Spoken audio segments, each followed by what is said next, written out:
Hello everyone, I'm Dr. Prahlad Kadambi, a second year MD postgraduate resident at the Department of Pediatrics and Neonatology of Meenakshi Medical College Hospital and Research Institute, Kanchipuram, Tamil Nadu, India. At the outset, I'm grateful to the organizers of RCPCH Exhibition 2020 Liverpool for ensuring the poster platform goes online so we can all present our posters to the scientific community. The poster which I'll be presenting is a rare case of acute seizure attack caused because of camphor ingestion, and the co-author of the poster is Dr. Ramprakash, our consultant. We know that camphor is a toxic compound which is freely available over the counter here in India because it is available in pretty much every household because of its use in a daily morning religious ritual. Our case presented to us in September of 2019. He was a 2-year-old male boy who was second born to third-degree consanguineously married couple. He was completely immunized till date, and he was a known case of speech delay who was on therapy and was improving.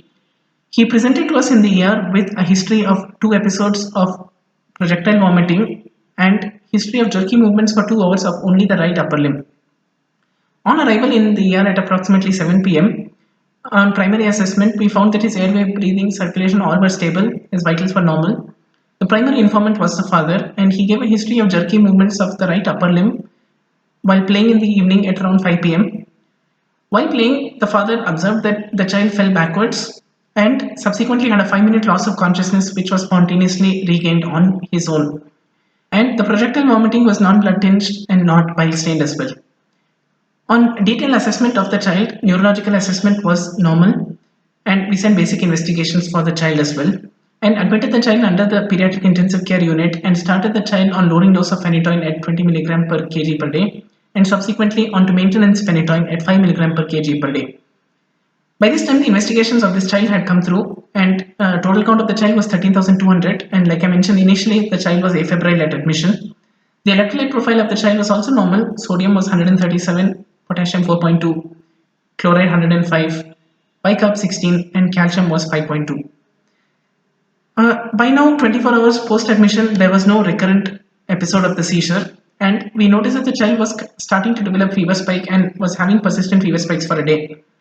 Suspecting meningitis, we went ahead with a lumbar puncture as per our institutional protocol. But however, the lumbar puncture reports, CSF reports were all normal. 24 hours post procedure, he continued to have fever spikes and had a second episode of seizures within the PICU, which was of generalized tonic-clonic type. By this time, we were able to plan, stabilize, and go ahead for an MRI brain. The MRI, however, came completely normal and there was no structural abnormality detected. We went ahead for an EEG, of which one section you can see in the poster which is put up. He continued to have multiple temporal spikes bilaterally, which was definitely suggestive of a seizure disorder. Now, the diagnostic dilemma in our head was initially he was afebrile having seizures, and he developed fever, was febrile, and was having seizures as well. The child did fit into the febrile seizure age group, but what is the specific etiology was still a diagnostic dilemma for us. We had also planned for a neurology consult, and by this time it was 1 week post admission, and he was subsequently shifted out from the intensive care unit to the step down ward, subsequently into the general ward. Upon taking a detailed history de novo once again at the neurology consult, the parents divulged a history of consumption of 2 tablets of camphor, which roughly would have been around 10 gram, and they initially hid this from us on presentation at the ER because they felt it was insignificant because it was widely available at home. Now, despite asking about extra drug intake, substance intake, they hid this from us because they felt it was irrelevant. By now, 1 week had already elapsed, so there was no role for doing a further toxicology workup to know the serum levels. But the diagnostic question does still remain why the child was developing a febrile seizure subsequently. Could it have been the first episode of febrile seizure? We don't know. But as per protocol, we went ahead and started clobazam intermittent prophylaxis for the child on discharge. The child still comes to us for discharge even now and subsequently has not had any episode of seizures breakthrough and is currently only on clobazam intermittent prophylaxis. Now, to conclude from this case, all we can say is that camphor is a rare preventable cause of seizures. And this case also re-emphasizes the importance of history and clinical examination. And as far as this camphor is concerned, there is a need for a centralized toxicology database for reporting such cases for the benefit of the clinical community.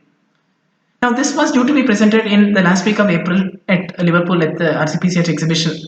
But due to the coronavirus pandemic, All poster presentations have come online due to various lockdowns and travel regulations all over the world. With lockdowns also comes a new challenge for us as pediatricians because children do spend more time at home. During this lockdown, we have seen multiple cases where unknown consumption of new items which otherwise they would not have had access to, such as sanitizers and sterilium. There is again limited data available about these also, and all the more reason why I'm stressing upon the fact that we need a centralized database to know about the management of these poisons and about the specific antidote availability, if any. On that note, I come to the end of this short presentation, and if you have any further queries, you may kindly contact me on the email which is mentioned in the poster. Thank you.